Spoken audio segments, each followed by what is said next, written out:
Good afternoon, everyone. I hope you've had a lovely week thus far, and welcome to today's Link and Learn session, facilitated by the Future Leaders Steering Group. My name is Joshua Callaway, and I'm an Optimization and Integration Manager for Thames Water Utilities. Part of the remit of that job is looking after the health, safety, and well-being of Europe's largest sewage treatment works. Now, if you are like myself and Keith in the south of England today, please just take extra care on site, in the offices, at home, or out with your teams, as Storm Eustace does its very, very best to try and ruin our weekends with its heavy winds. Now, the modern IOSH professional simply needs to be fluent in mobilizing social media to invite discussion and facilitate and create discussion. And so we've got a great session lined up today, drilling down into one specific social media outlet, LinkedIn. So it's a great pleasure that we have a special guest today, Keith Lewis, who brings with him a wealth of experience from management roles in social media. And we're really looking forward to hearing from him. Before I hand over to my colleague and friend, Philip, just a couple of points of housekeeping. We are recording today's session, as you can see. So if you remain on this call, you do consent to being recorded. We will also ask, if you want to ask a question, we very much encourage that you raise your hand and we'll take you off mute and you can ask it directly to Keith. Now, this is going to be slightly different to the normal sort of link and learn that we've been doing over the past sort of quarters. We've consciously and deliberately decided to have no slides today, very much to keep the conversation discursive, free, and open. As I said, we really, really encourage questions, and we want you to maximize the hour that we have today with the expertise that Keith brings. So if you do want to speak, please use the raise hand function. We'll take you off mute and you can ask it directly or put it in the chat. Okay, I'm going to hand over to Philip now. He's going to tell us a little bit more about the session and introduce Keith. Over to you, Philip. Hello, good morning, everybody. As Josh said, my name's Philip Lancashire. I am part of the Future Leaders Steering Group, also a member of IOSH Council and a lead health safety advisor for Games Workshop in Nottinghamshire. So as Josh mentioned, we're going to be talking about LinkedIn and using LinkedIn, how we can maximize that today. So just to give a bit of a brief outline and introduction to with Keith as well. So LinkedIn is the world's premier business network with 722 million users as of January of this year. The main reason people use LinkedIn, according to their research, is to strengthen their professional network. For individuals, it's a great place to stay in touch with old colleagues, get referrals for new business, look for a new job, and grow your network in the way that you want to. So that's what we're going to look at today and hopefully dig into. So as Josh said, I'm going to introduce Keith Lewis. So hello, Keith. Good afternoon, everyone. How are you? Good, just about on the feet on the ground still. It's rather blowy down here on the south coast today, but yeah, all good. So if you want to introduce yourself, Keith, and give us a bit of a background on your work history and your sort of use of LinkedIn and things, that'd be really interesting for us. Yeah, sure. Good afternoon, everyone. Nice to see so many people here from all over the world. So my background is corporate comms and PR, really. So I've been in, oh God, make me feel old now, but 20 odd years of PR, media relations, internal comms, and then social media, both in automotive and then financial services. So if anyone was around, I guess this time last year, I was working for Zurich Insurance. I left there at the end of last year. So when I was at Zurich, I looked after social media for Zurich in the UK.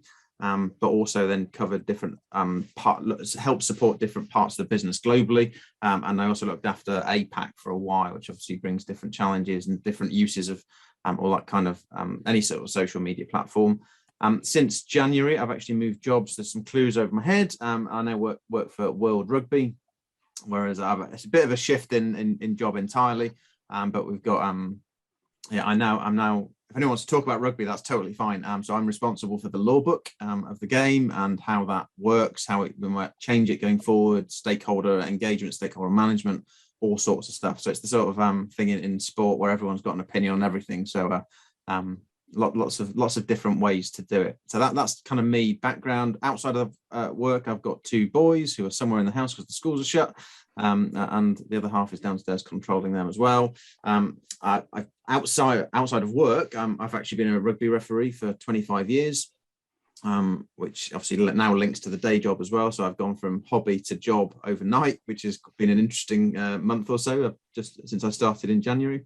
And the reason I sort of say all that, none of you really care about my personal social life, but for me, the reason I talk about it as part of an intro session is actually, you've all got a story like mine. You could all answer that question, however, whoever asks you it, tell me about yourself.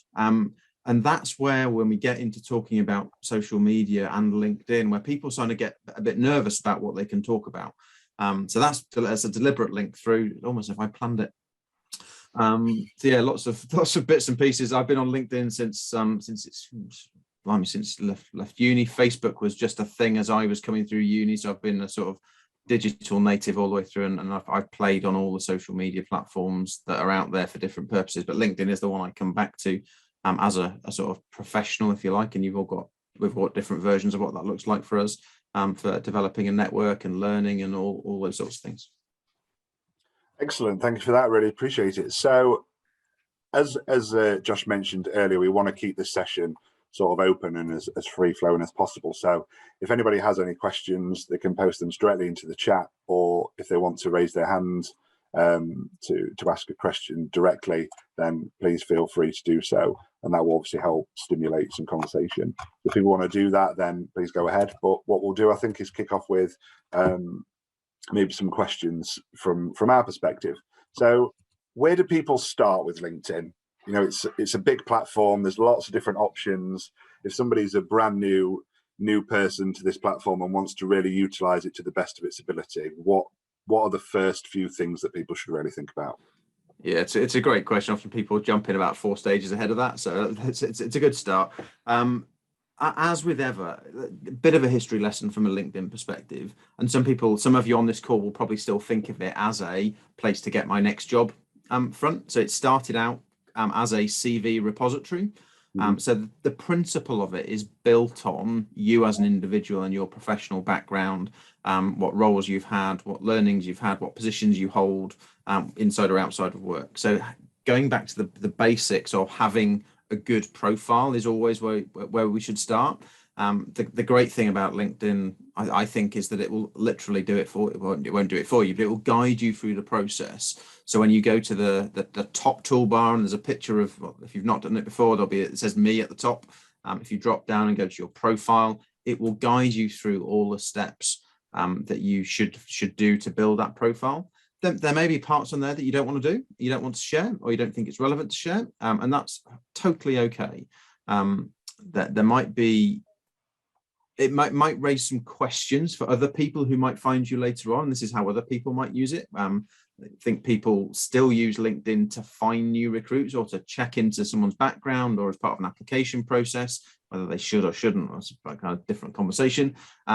So if there are big gaps in your CV, if you like, if you're going through your profile and you have a gap, you might just think about how you fill that as part of telling that story. And that might be you've had a career break. It might be that you've had just a gap in between roles. You may have been off with other duties, with caring responsibilities, older or younger end, depending on who's around your family unit. So there may be just stories, and that's totally fine to do that, but just kind of use that to tell your story as you've gone through in your professional background. If you don't want to talk about your what school level qualifications you get, don't put them on there. It's entirely up to you, but just think about how other people might be using it. You may at some point need to answer that question as you go forward. But the thing about LinkedIn, and this is kind of jumping on a couple of steps now, lots and lots of you will already have a profile. Some of you may not have looked at it over the last couple of years, and this is where I kind of go back to let's refresh what your profile looks like. And again, there's some new things have come onto LinkedIn in the last 12 months that I encourage you all to look at. Firstly, I mean, the basics: have a picture. We're a people business. I'm seeing some names on the screen. I'm seeing some numbers on the screen. I'm seeing some of you with pictures. Andrew, I can see your face on the screen. Philip, I can see you.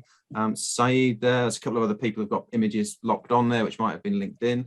It really helps as people are looking at your profile that they know who they're talking to. And people do business with people, as the old adage. So have a picture on there that is, I use the term loosely, professional looking, but not necessarily a professional photograph. It doesn't need to be, and all expenses get a photographer in to take a picture of you against a nice background. We've all got backgrounds around our houses, and maybe privileged view here, but most of us have got decent technology in our pockets and phones with high megapixel cameras that can take a half decent photo, sometimes even with a filter on, if needs be. For some of us, need all the help we can get, but you can get a good photo that uploads that's a realistic version of you. And again, people are just coming to your profile. It just aids your story. So yeah, have a look at the things that are there on your profile. Are there any gaps? Are there opportunities there that you can make a bit more of? And I've got a few more of them if you want me to keep going.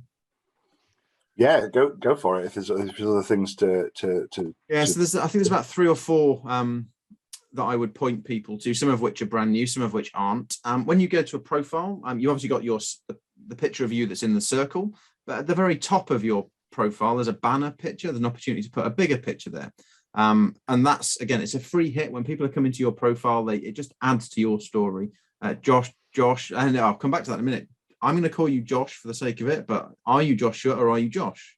I'm whatever you want to call me, Keith. Well, there's a point. It's not about what I want to call you. It's about what you want to be called. And there are people on the call where this might be more important than others. So I would go with Joshua if we were meeting first, because that's what it says on your profile. There is, if you look at the profile, there's a little an opportunity to record what your name is and the pronunciation of how you like to be called. I think you need to record it on the mobile version or on mobile. But if you go to the profile, you can see a little icon that looks like a speaker that lets you literally say, "Hi, my name's Keith Lewis," because that's my name. Insert your own name into that little spot. You've got about 10 seconds to kind of sell yourself. You might want to add a little bit more to it. And why is that important? Because if you've got a name that's difficult to pronounce, you're giving people for the first time that free opportunity to get your name right. So that if I come to Josh, if I call Josh 6 times and he says, "I hate being called Josh," he has to put me right. And there's no good way, once you get down the barrier, once you get down that road of the conversation, of correcting it without it being really awkward. It might be that you've got a name that could be gender ambiguous. Nikki. There's loads of names that you can come up with. There may be a different way that you pronounce it. Sarah. You might spell it. I've got a friend who's called Sarah, but she spells it Sarah.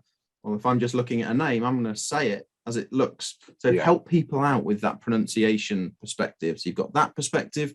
We've also got picture, banner, pronunciation, pronouns.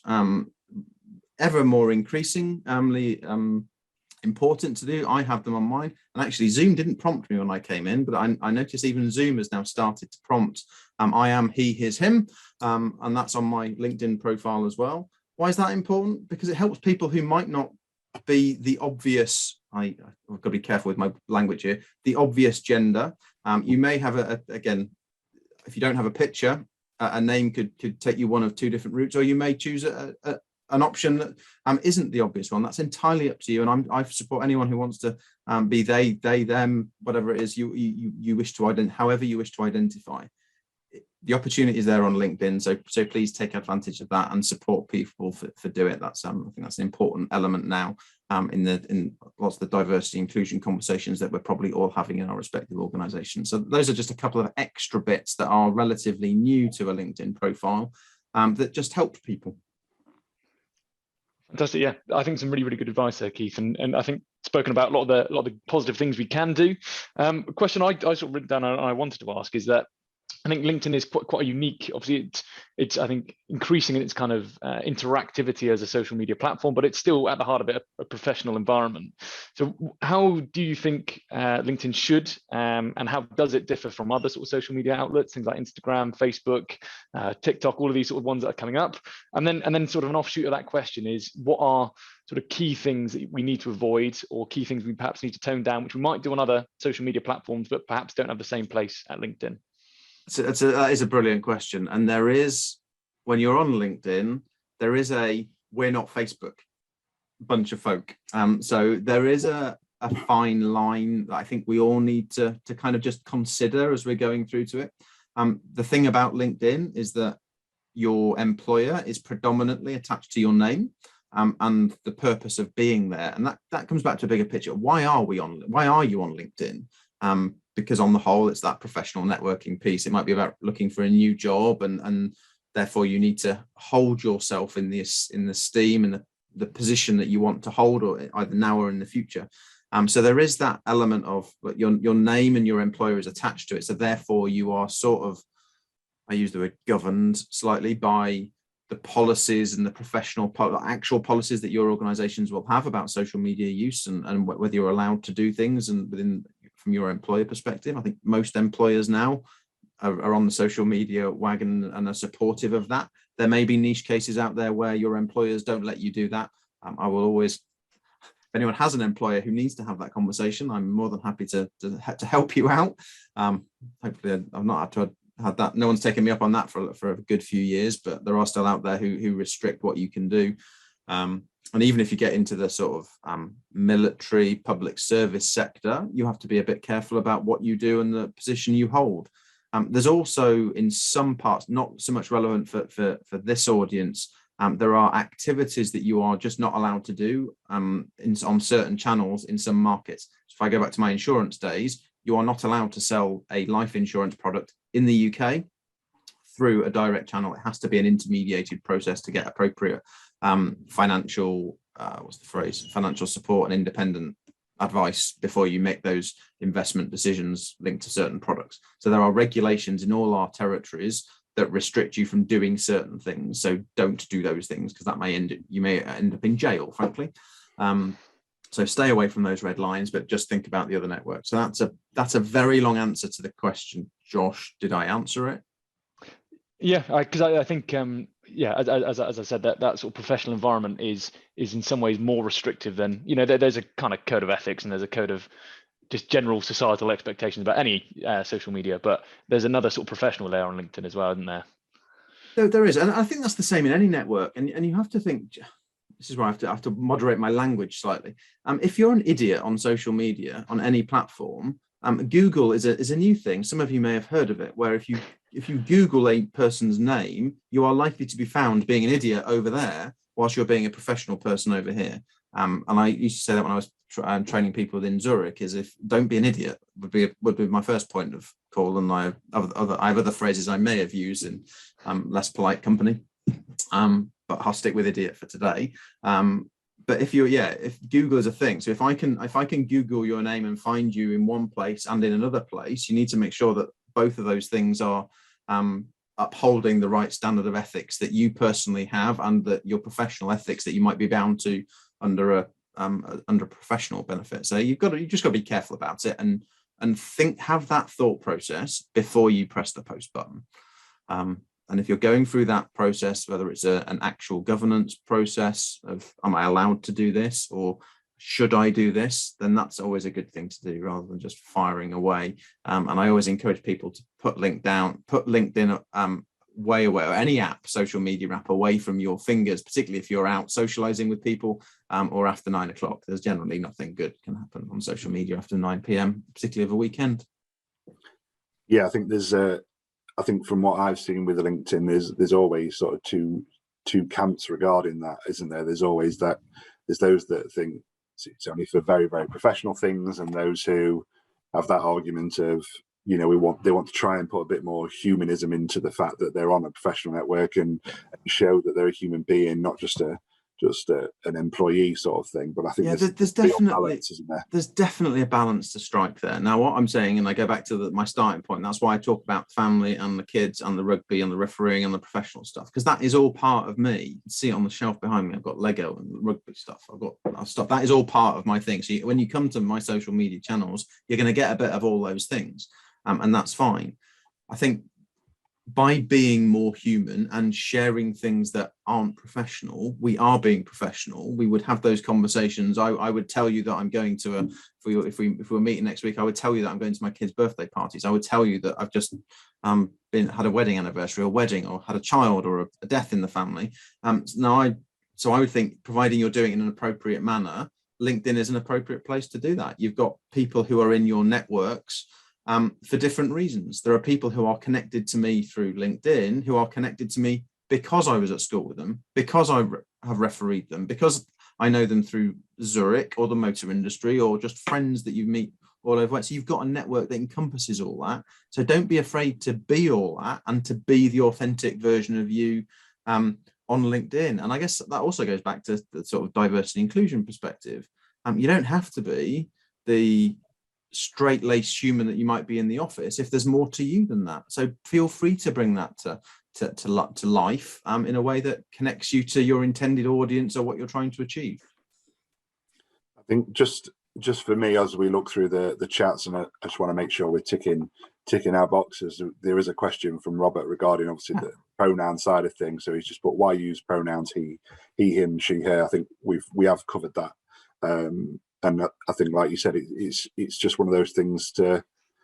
I don't want to go too political where people sit on the sides, on different sides of different arguments, but it's just a tool there to help, like you say, that access and inclusion for others. And it's a simple thing to put on a profile that doesn't really affect you massively, but greatly increases the inclusion of some other person who it really affects, isn't it? Yeah, and there's both that angle, as I said before. It's the you may just have a name that could be male or female. I was talking to my son the other day, and he's got a Jude. He's got two Judes in his group at school, one of who is male and one of who is female. Yeah. I've got an old colleague of mine used to be is a female Jude, and then we would go Jude Law from an actor perspective as a male. Yeah. So you've got names that can be either. So it just kind of avoids that, I guess, awkward point at start where you think you might be talking to a male or a female, and it turns out to be the opposite way around. As well as people who might identify in ways that aren't the norm, and that's we should support everyone to be whoever it is they want to be. Yeah. So just going into maybe a question that I had regarding obviously LinkedIn, and to bring it more to a health and safety sort of remit, really. How can somebody increase their network in an effective way to meet the needs of what they want? Do they need to really ascertain what they want from LinkedIn first to be able to increase that network correctly, or? Yeah, I mean, it always comes back to having that thought process at the start. I think I just said this before, but why are you here? Why are you on LinkedIn? Why are you going to network to start with? And that the answers to that will differ depending on who you are, what part of your career you're in, what your ambitions might be. I always think about just to make sure I'm not missing anything out, but you might be searching for a new job. You might be learning something entirely new, and LinkedIn is a great place for doing that kind of thing, whether it's a new skill that you need to develop, whether it's something entirely new that you might be doing as a side and as a development point of view. It might be that networking. So you want to talk to all the people on this call about this very specific subject that you're all employed with. I'm not a health and safety expert, so I'm not going to go down that route. But you all are. It might be your personal brand, which isn't a term I'm massively fond of, but people understand it, about you're wanting to become more known for the thing that you're in. It might be that within your sectors, there are some very specific niche expertise that you want to be that person. Within my world, I want to be known as the person who knows about the laws of rugby. Helpfully, it's in my job title now. But whatever your thing might be, you might want to become the health and safety expert about primary care institutions in Pakistan. Fine, totally. No, that's what you want to be. So everything you do when it comes to LinkedIn, if that's what you want to do in that particular region, will focus your mind as to the content you produce, the people you want to connect with, the groups that you might try to join in, the content you're engaging with. So if you understand your why, and I had another one on my list of things, sales, you mentioned at the start, but it might be that you guys need to sell stuff, whether it's your service to other people, and again, that will impact who you network to, how you do it, what your intention of it is. And it might be that you might want to do all of those things in different ways. Again, totally fine, but just have the thought process first. What are you trying to do? What's your end game? Which is a phrase I use a lot, and then work through that. And everything you do must tick that box as to what you're trying to achieve there. So there's lots of different ways. Building a network. Well, firstly, you need to be on it. You need to be on the platform, and then be visible. That's the key thing. We have lots of lurkers around, I suspect, within the room on LinkedIn or other social media platforms. That's all very well, but if you're lurking is fine. And I'm really comfortable with people that lurk, because you might be lurking to learn, to understand the dynamics of that. It might be I use the word politics, both big P, little p, depending on what the politics of the situations you're trying to get your heads around. So there's lots of good reasons to lurk, but very few people will actually see you lurking unless they're actually going to rummage around. If they look at their profile and say, oh, hang on, I've got 7 likes. I can click on the like and I can see who's liked it, and I can see that interaction. That's a kind of not quite lurking, but you need to do stuff. Where you do it and how you do it will go back to your why, what you're trying to achieve, and where you do it, and trying to stoke those conversations and trying to get in on that kind of stuff. Fantastic. Yeah. Yeah. No, I just wanted to sort of pick up on that specific term of lurking that you've got there, because yeah, I mean, there's lots of different, obviously, personalities and different people on LinkedIn, and like you said, there's benefits to being a really active member. So something I quite like to do on my sort of site is when we have a sort of safety stand down, I take lots of photos before and afters if it's sort of areas where we cleared things away, get before and after so it looks like there's a real kind of tangible difference, get the people who are involved with that, really sort of pat them on the back and link that to some of the sort of corporate values in a bit of a package. Can you just sort of elaborate on what the sort of specifics of perhaps lurking means for people? Obviously, it might be for sort of English social media users a term we're used to, but yeah, can you just elaborate on what that means and perhaps what some of the benefits and drawbacks are of that? Yeah, I mean, lurking is just that pre-step, if you like, of posting your own content on your own channel, or getting involved in even sharing to some extent. If you're sharing other people's content, you're going that little bit. That's I wouldn't classify that as lurking. But I think lurking is when you just sit and you just absorb. You don't really interact with people. You don't reach out to new people to connect with them. You don't try and build a network. That's kind of just using. And lots of people, LinkedIn tends to have fewer lurkers like that. It's really easy to lurk when you're on Twitter or Facebook because you don't have that necessarily interaction. But from a LinkedIn perspective, it's kind of that absorption point where you're just receiving information rather than actually the intent. The purpose for being on LinkedIn is to do something, is to get a new job. So how do you do that? You need to be seen. If you're trying to grow your network, you literally need to reach out to people and grow your network and connect with them, or you need to engage with people's content, things like that. So that's where you're getting yourself going. And there's a kind of, I'm preempting a question, but there's a kind of middle bit after that. So once you're beyond lurking, but you don't want to create content, it's what you do in the middle. If you're not bold enough or brave enough to get out there and type your thoughts out, say, I've had a great day today, I've done this, this, and this. Here's the before and after pictures that you just alluded to.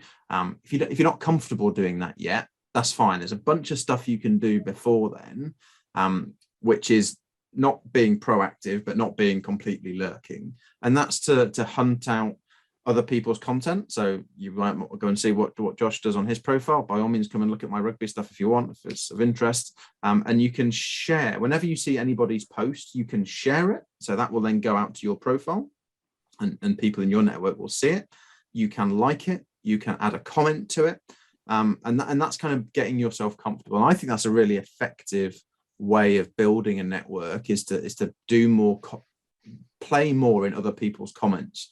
Because whoever's created that content, whether it's me or a Stephen Bartlett from the Dragon or whoever it is, and anyone in between, Richard Branson, whoever it might be, they've done the hard work. They've created the content and they've posted it to their network. All you're doing is chucking a comment in there, which is kind of what we all want people to do.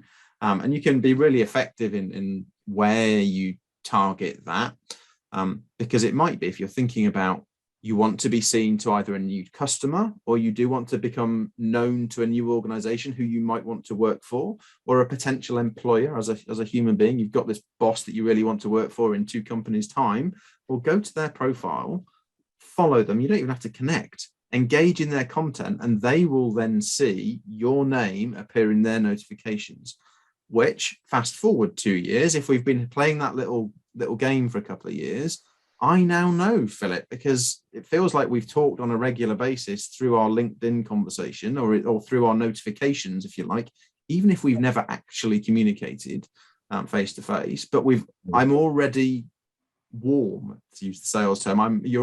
We are warm leads of each other now, rather than here's my CV for the job you've just applied for, and that's the first time you ever interact with them. So there's lots of stuff you can do in the middle bit once you get over the lurking bit. Yeah, and I think naturally in every sort of social environment, you're not just defined by the sort of content you churn out, the information you create, but also the kind of way you interlink that with other sort of people around you, and how you sort of build that network and that sort of tapestry of kind of conversations and interactions, as you said. So I mean, I just, in my perspective, if something significant happens on site or something like that, I try and post about it, but I'm always looking at people, for example, I work in waste treatment. I've got colleagues in different areas over in sort of Oxford and Swindon who work in water networks who I've probably never met, but I can through the comments, if they do something similar, say, oh, have you checked out what we're doing on our site, and the sort of best practice and learnings, bringing it back to health safety around that. So yeah, really, really good on that. I've just seen in the comments as well that Katie Sayers has said that yeah, she's been inspired by what we've been talking about today to set up a LinkedIn profile. So just bringing that back to a sort of question, have you got any sort of specific, I don't know, sort of success stories or really effective posts that you've seen that have been really memorable? That might be like a good point for Katie as she's embarking on this journey. Good point. It would be useful to know what Katie does and who she works for, just to kind of link that back. If you want to stick that in the chat, Katie, help narrow it down if anyone else knows Katie. What's Katie's expertise? I think the posts that always work better are those more personal ones. The post for me in the last 12 months, having changed roles, the posts where I've got literally tens of thousands of views are I'm leaving Zurich and I'm starting at World Rugby, which feels a bit braggy. I'm not comfortable with that, but that's the reality. Is you've got people in your network who are pleased for you, so that sort of thing, and you see them time and time again on your feed of people celebrating a new role, a win, an award, a personal story of overcoming adversity or an illness or all that kind of stuff. That always connects because we're humans. We love people stories. We're just naturally that way inclined. And if all you're doing is churning out business, your employer's stuff, I don't care. I mean, in the nicest possible way, you could share. It's Thames you work for, Josh, right? It is, yeah. Yeah, I'm Southern, so water-wise. So I honestly couldn't care less about what Thames Water are doing because it's not in my area, and all that kind of stuff. I want to know about you and what you're doing and what your role doing, because I can connect with that. Obviously, I know where you are. It's a bit harsh, but if all you're doing is churning out your employer's stuff and being an advocate, it's great that you do it, and it's good that you're showing that your employer does good things and you're proud to work for. That absolutely plays a role. It doesn't help your potential network and your audience to do that. So always try and bring it down to personal. And the other things that work well are the sort of story / help. If you've got a network who you've developed over time, ask them for help. It's quite hard for people to not offer that help if you particularly ask for it. And it might be that you have to tag specific people in. So you just talked about your network of treatment specialists on your part of the world. There might be that you've got a problem, you've got half an idea of what you might do, or so you ask the question, or I need to do this in the next couple of weeks. I've got this project brewing. I've got some ideas. Have you got any thoughts on this particular thing? Is there a piece of legislation that you need to work through in order to do the end game? Have other people done what you're about to do? And nowadays, very few of us are doing something brand new for the first time that no one's ever done before. So using your network to help you out to solve a problem, to point you in the right direction, or even to open up some new conversations. There might be something that you don't know about. And I'm doing this a lot at the moment. So I'm in a new sector. I've never worked in sports administration before. I've never met most of the people I'm connecting on a day-to-day basis. So I'm using my network both publicly and privately to say, look, can you tell me the story? What I know we've got to do this and we've got to do that, but can someone tell me why? What happened in 1997 that means I now have to do this way? So somebody give me the history of what we're doing, and use your audience to do that. And particularly if you're asking people for advice and you tag them in, they're sort of morally obliged to answer the question in public. I don't like to stoke that bear too much, but if you were to tag me on LinkedIn and say, Keith, heard you say this before, what did you say about that? I'm going to get a notification saying Payman has just asked me a question about something. It's about something I've already said. I can't ignore it. Literally, I can't ignore it. So I have to respond to him or her. Sorry, go back to my original point. Then I've got to. Then we get some interaction on the post. You get people in your network will see it. People in my network will see it. It might drag other people into the conversation, and then it starts to develop a life of its own. So there's lots of different ways you can do it without it being a spammy sales message that we all hate. Yeah, I think sometimes, and I'm going to be totally sort of honest and probably open. open book on it, really. I think sometimes for me, and I think some people, I don't know if you felt the same sometimes, Josh, is that I think we have to get past that feeling of, if we're going to put something out there because we don't know something, sometimes I think there's a fear of doing that because people don't want to be putting themselves out there to say, I actually don't know, I need some help and advice sometimes. And I think we have to get past that fear, and we could use LinkedIn in that way to get past that. I think sometimes people don't want to put themselves out there and say, I need some help, I'm struggling. They'd rather go away, try and find an answer on their own and say, well, I knew that all along, sort of thing. But I think we have to get past that to really utilize it to its fullest. 100%. Yeah, it's great. And I think we're all a bit more open to that now. If you don't know stuff, you don't know it. Someone can help you out. And that's both, I guess, what I would describe now as on-field and off-field stuff in my new parlance, but stuff that you're responsible for that you perhaps should know, in which case there are other ways you can ask the question without doing it publicly. You can find the information out. Search is brilliant, and the search functionality on LinkedIn now is really helpful. So if there is something really specific that you're looking for, use the search field to do that. And it could be that I couldn't quite remember. I knew the number. You quoted the number of how many people are on LinkedIn earlier, and I think it's gone up massively even since January. I think they're now at 810 million or something like that. But I searched for that this morning. I just put LinkedIn 800 million, and it came back and it was 810. So it kind of helps you to find that out. And you'd expect somebody, if I was a social media manager, people would expect me to know that straight away. But sometimes you just can't know everything all the time. I mean, just a comment from Katie again. She's put here that she's the health and safety team leader for the co-op. So I think cool. Going back to what you said, maybe that combination of I work for the co-op, but here's what I'm doing on our sites to be safer, or that sort of stuff, and bringing that personality and human element to it rather than just, as you said, churning out things that the co-op are doing in a sense. Yeah, really, and it might be.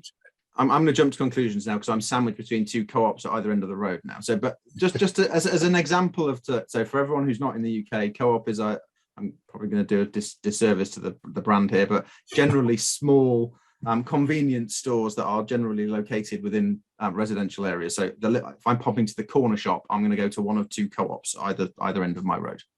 So for everyone else's benefit, and this is where it becomes really parochial. But as a content creator, something that will always stoke a debate is about the orange labels. Whenever you go to the co-op, if I go to the co-op of an evening, I'm looking for orange labels because that's the stuff that's on discount. It might be the biscuits that are going to go off tomorrow that we can take home, and the boys can have the sausage rolls for tomorrow. But as a piece of content, I'm saying, I'm proud to work for the co-op. I can't. Every time I go in, I see the orange. I aim for the orange stickers first. What do you go for? It's just a fun way of both saying that you're proud to work for an organisation that does that kind of thing, and we'll get people to talk about it because everyone's going to have a view. It's the sort of thing where everyone will have an opinion on going in and looking for the labels, whether they do or they don't, and if they do, what do they get every time? Is it the sandwich for tomorrow? Is it getting the kids lunch for tomorrow that they hadn't thought about, or suddenly they're at home all day and you've got to feed them when they're not going to school? Let's go and raid the orange stickers. And even the boys now talk about anyway. So I'm getting sidetracked, but as a piece of content and something that is appropriate for LinkedIn, then that the other thing. And the other thing I know that, because again, I'm a little bit more familiar with the co-op, is that they've got a great social community set up and charity. They're always raising funds for stuff. I'm pointing over there because that's where it is. But promoting the fact that of the charity work that all of your organisation will do this, talking about that is really safe territory. You're proud to work for that organisation. They're doing some great things in that local community. There's an event that they're doing. There's a fundraiser that they're doing. Here's the outcome of what they're doing. Really good, safe content that doesn't get you into any. No one's going to get you into. You are not going to get into any trouble at all by saying how brilliant your charity arm is, or it helps their local community. You're just not. And if anyone does, speak to me later, and I'll sort them out. Perfect. Yeah. Yeah. I think. Those sort of real personal comments which you sort of repeatedly go back to, I think almost the specifics of the comments are almost not insignificant because they mean things to people, but it's generating that sort of conversation, which is really important. I just wanted to put it back to sort of Philip's earlier point around feeling confident enough to sort of ask questions within that professional environment, and yeah, draw sort of attention to there are obviously sort of sub networks within LinkedIn of groups of like-minded people, and the specific one that myself and Philip sort of are part of and try to sort of steer as the Future Leaders steering group communities, the Future Leaders community on LinkedIn. And I say that because I've before I was on the steering group, and now that I am, I've asked questions on that with things I've just genuinely not known, and the likes of Philip have come back to me and said, well, have you considered this, or here's a great article that points you in the right direction. So for anyone on this call, if you feel like you want to ask questions, that sort of community is a really and that's an actual group, is it? Yes, yeah, I'm sure Louise is in the background. We'll probably put the link on there. She's literally just done it. There you go, fantastic. Right, almost like we planned it. Yeah, I mean, groups are important, actually, but I think they're important but massively underused, and I think that's LinkedIn's fault. There's lots of chat in the social media community about what LinkedIn are up to when it comes to groups, because they used to be quite big, and now they get very little love on both on the screen. You can potentially be in a group but never see any content from it and all that kind of stuff. However, if you get a good group that is active and and it's potentially quite niche and quite small, you just talked about your Future Leaders group there, that can be a really, really good place to have exactly those conversations, those help conversations, because it is like-minded peers. It's not in public like it would be if it was on your profile, but being involved in those groups. And I actually find, taking away from LinkedIn, but actually there are some really good Facebook groups for some professions on Facebook. I'm in some social media managers groups on Facebook, which are really good. I have my own rugby referee community group on Facebook, which is really good because that's where the audience is. And similar principles. So yeah, and by all means hunt those groups out wherever they are. And there's a good way of getting yourself more familiar within the sort of comfort blanket of it's you and your peers, rather than stepping out into the wider public. Mm-hmm. Great advice there. I think we've got a couple of questions coming in. I think one from Rob Williams, if that's correct. Yeah, he's asked that. I think he's obviously had a little deep dive into your LinkedIn already, but he's asked that you noticed that you've got an introduction video. Yeah. How do you go about doing that? And then what are perhaps a couple of top tips about, as you say, that's your sort of snippet, that's your sort of elevator pitch. How do you maximize the utility of that? Yeah, that's still new. I didn't mention it earlier on, but I should have done. So that they're actually, LinkedIn are in the process of changing the availability. So I think I'm right in saying that now you can all do a little profile video. So when you go to your profile, you might have to do it on mobile, or even you can upload it on desktop. If you do it, just record a little video of yourself introducing yourself. That, again, elevator pitch. I think it's 30 seconds you've got from a video, and your profile picture, which is your usual head and shoulders shot, will turn into a video when people first go to it on the first occasion. So it's a really good way of, again, making yourself more human than the still version. You can take as many attempts as you can shoot it on your own phone. The video that Rob has seen, I did it on my phone. I've got a tripod, so I just stuck my phone on there and recorded it. In fact, I even may have done that one handheld. Either way, it's obviously it's not high production values. I just got my phone out and recorded a video. But as you can probably tell, 44 minutes into this, I'm comfortable doing that kind of thing. But if you just do it on your own phone, just do it yourself until you're happy, and then you can upload it there. But it's just another good way of introducing yourself and giving a bit of the human version of you into that little space there, and then it just sits there on your profile. Brilliant. There is a comment here. There's only one Jimmy Quinn in my network, and I'm assuming it might be our immediate IOSH past president. So I'm going to ask him to unmute. He's got a question. Let me just see if I can get this to work. If you were able to do that as well, Josh. I've unmuted Philip. Hey Jimmy, are you all right? How you doing, Philip Lancashire? I knew there was only one Jimmy Quinn in my network. Well, brilliant. This is great. I had to pop out for 20 minutes just to pick up a blown over tree that's disappeared onto the road in my farm that I work on. So apologies. Keith, I got the first start of it, mate. A pleasure to meet you. Rugby person myself, level 3 coach, level 2 referee, played rugby since age of 5, simply rugby for Scotland under 18s. I was up in Scotland 2 weeks ago, happy, and I was in Wales last weekend.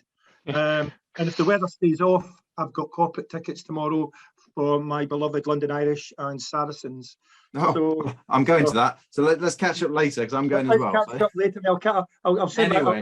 I'll link him in LinkedIn. Anyway, the quick one for you was the information that we're given from IOSH, from all their stats, is the best time to post is a Tuesday, Wednesday, Thursday, between 10 o'clock and 12 o'clock. Now, I personally have been posting, I think I'm quite prolific, I think, on LinkedIn with my stuff over the last 18 months especially. And I post at 5:30, 6 o'clock in the morning. And the amount of numbers I get, and I'm talking like sort of thousands, is unbelievable. But when I post from what IOSH say, at 10 o'clock in the morning on a Tuesday, Wednesday, Thursday, nothing ever happens. It's quite poor uptake. Is there an actual science behind it, Keith? Did I miss that? It's a brilliant question. It crops up regularly. You've done the right thing by, I'd say, testing things out. And if that early morning slot works for you and the numbers work for you, then that's 100% when you should do it. So I suspect that the IOSH advice came from one of the social media agency reports who regularly post this. And I suspect that it was written in the US based on US times. So therefore, what was in that report, and I know Social Bakers do a regular one, but they do it, again, they're a US company, Sprout Social. You often see, if you Google that term, you'll see the agencies who produce those reports. They're all based in the US. And I suspect that if you just take that 10 o'clock in the US time and do it as if you're in the UK, you're 5 hours behind it being the best time by virtue of time zone. And that will be different for everybody. So I would think, again, what are you trying to do on LinkedIn? Who are you trying to talk to? And then think like those people. When are they on LinkedIn? So the reason, Jimmy, that you worked at that time in the morning is because the people you're trying to talk to are like you, and they're also up at that time in the morning, getting ahead of their day, getting that early morning email crap sorted out before the kids get up, before they have to get on the commute, before they have to start their 7 o'clock conference calls or 8 o'clock conference calls. Absolutely. And that's when everyone else is doing. Or you flip to the other end of the day where people are on when we all used to commute places, when we're on the bus, train going home from work, that would be the time where you might delve into your LinkedIn feed on your phone in transit. Or from my perspective, being ageist slightly from my perspective, when the kids are going to bed and I'm sitting out, usually when I used to sit outside their bedroom doors, hoping they'll shut up and go to sleep at 7 o'clock, because anyone with little children will understand that point. You sometimes have to sit on the landing for 20 minutes while they're calming themselves down. There's your 20 minutes. That's when you do it. And that's when people like you do it. Or they put the kids to bed and they're now doing dinner and they're in that slot. Or they've got to the end of the day where they're watching whatever their other halves are watching on TV. They're sitting on the sofa because they can't be bothered to go somewhere else. They're on their phone while they're watching the soaps or the documentaries. We're all dual screening. That's when the people like you're trying to talk to are also doing the same thing. So think about your network. Think about when you use it, and are the people that you're trying to get to like you, and therefore do that. I wouldn't ever go too much on the when's the best post, when's the time to post answers that you'll get from a Google search. Keith, can't wait to meet you tomorrow, mate. Thanks very much. I'll link him in now. Cheers, Philip. Thanks, Josh. No worries. Thanks for the question. Jimmy, thank you for participating and coming up and speaking. That's really good. That's Jimmy Quinn, who's our IOSH Immediate past president, who's been doing some amazing work over the last 18 months as part of IOSH and still continues to for this next coming year. So we've got a bit of time left, so maybe just slot in a few other questions. So maybe a quick one that you might be able to quick fire an answer to is sort of, what are the top 5 maybe do's and don'ts of LinkedIn? Is there any that, something where you go, definitely don't do that? So it might be stick with do's, is do something. Just anything will be good, because that will actually get you higher on the list and higher on the visibility stakes than everyone else who's not doing anything. So doing nothing won't get you anywhere further forward for anything else. Do be you. So think about the different things that make you up. I think I already touched on this right at the start, and find the things that you're comfortable talking about and find ways to do that. Do use it as a networking tool. So find people either that are in your network now or future network, and that's totally fine to do that. but this is a definite do that's connected to that, is if you're going to connect with somebody who you don't yet know, always do it from desktop and always take advantage where it says add a note. Particularly if you're going into somebody who's completely new to you, and it might be for a slightly odd reason, because again, you need to think about, as I was just saying to Jimmy, you need to think about the recipient of that note. So when I get a note from Aidan Mahoney, just a name on the screen, one of you sitting there, on LinkedIn, it says Aidan wants to connect with you. I don't know, there's 120 people on this particular call. I may not know that Aidan's the name that I'm looking at right now, but why is that person trying to connect with me? Add the note that says, we were on the same webinar the other day. Thanks for your stuff. You said something useful. I'd like to connect. Then I've drawn the connection between that.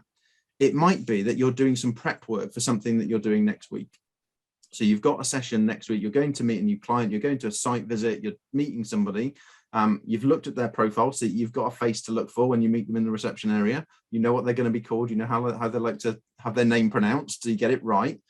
Send them a note saying, looking forward to seeing you next week. Hope you don't mind me connecting up front. But you only get that opportunity to add a note predominantly from the desktop version of LinkedIn.com.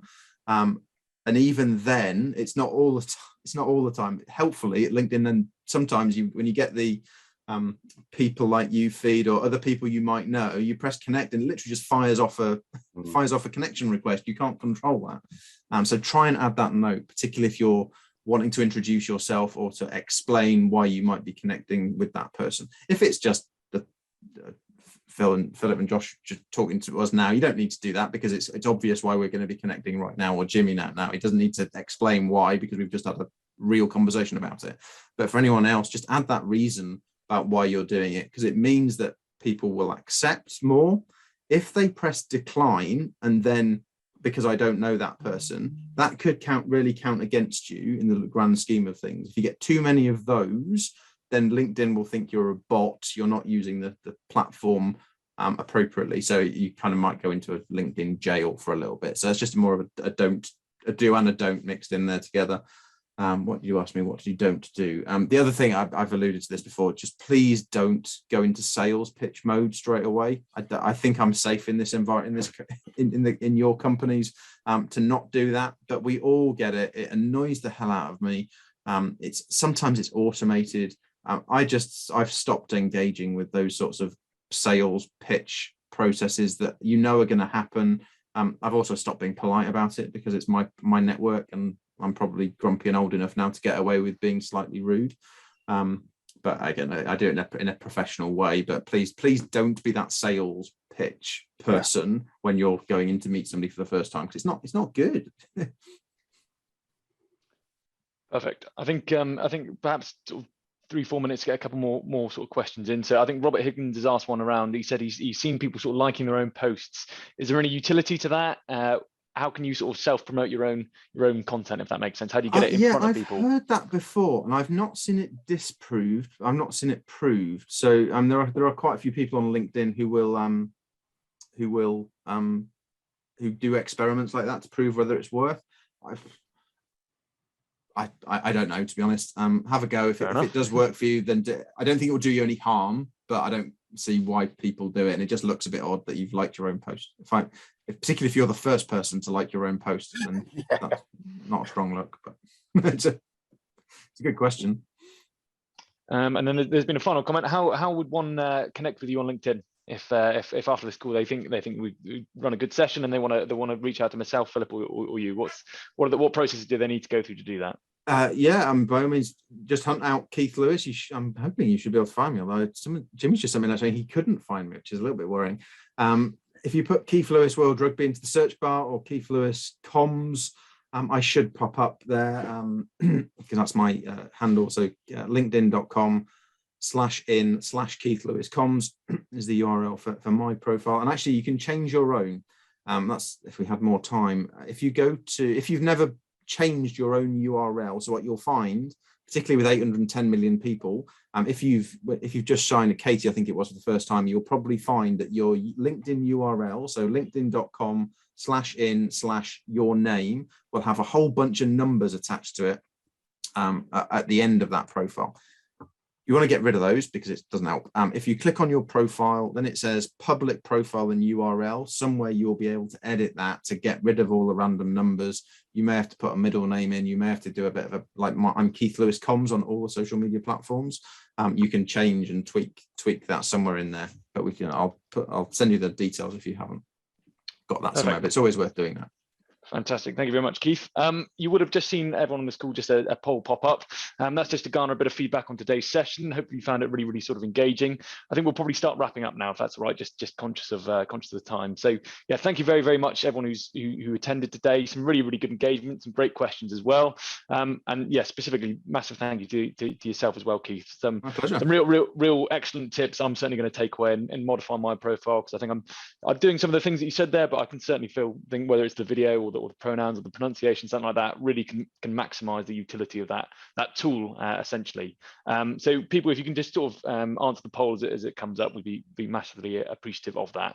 And thank you for your attendance. I'm just going to pass over to Philip, who's just going to wrap up and talk us through the Future Leaders Conference. Yeah, so thank you everybody for attending. I've actually got my LinkedIn profile open and my network numbers are suddenly going up. So I think people from this call are sending out their requests, which is really good to see. So just to give you all a bit of a heads up to regards to the Future Leaders Conference this year, 2022. So that'll be held at the end of March. You may have seen some emails about it and what's going to be happening. So just to give you that email that's been a really good content, really. So the 5 reasons to attend the conference. We've got some inspirational guests. We're hearing from the likes of Thailand cave rescuer John Valenthan, Jay Vicara of Visa, and Crystal Danby of Sainsbury's. So we've got some people from big companies and things to come and really inspire those attending. A range of hot topics. We're keeping up with the latest industry developments, from artificial intelligence to sustainability.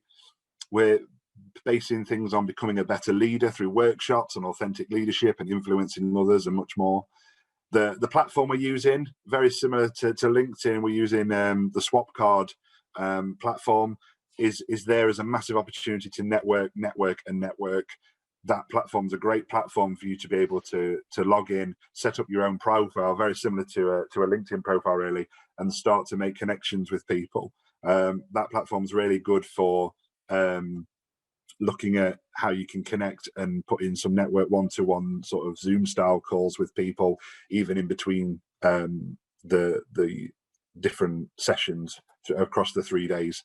And then finally, one key thing we've looked at this year, which I think has been a really good positive side of it, is there are some well-being sessions as well as part of this year's conference. So we are asking people and putting time in for people to take time away from the screen, morning meditations, mindful Pilates and desk yoga for ergonomic health. So we're not asking people to sit for 8 hours a day solidly in front of a screen. We want to make sure you're keeping your well-being as good as it can be as well. So there are just a few key reasons why we ask people to come and join us for our conference at the end of March. I'm sure Louise, as she's already done it, she's already put that information in the chat. There's a link there to the events for Future Leaders for our conference, so have a look, and we look forward to seeing you there. Once again, we've got just a final minute and the session, we will end the session, but once again, thank you, Keith, for coming and sharing your expertise with us. I think it's been really good. We've had some really good discussions and chats. People seem to really enjoy it, and as I said, my LinkedIn's starting to ping now, so hopefully yours will be the same, and people, if they've got questions, can more than hopefully keep in touch and ask. So yeah, sure. Thank you for joining us, really appreciate it. Thanks everybody. Okay, so excellent, thank you very much. This is our opportunity to say thank you, and for us to say we'll see you next time. Keep your eyes peeled on our LinkedIn pages for future events. The Link and Learn will continue as it always has done, and new events will be coming up each month. So keep your eyes peeled. Thank you very much to Keith, and thanks, Josh. Fantastic. Cheers all. Catch up with you soon. Take care. Thank you very much. Cheers.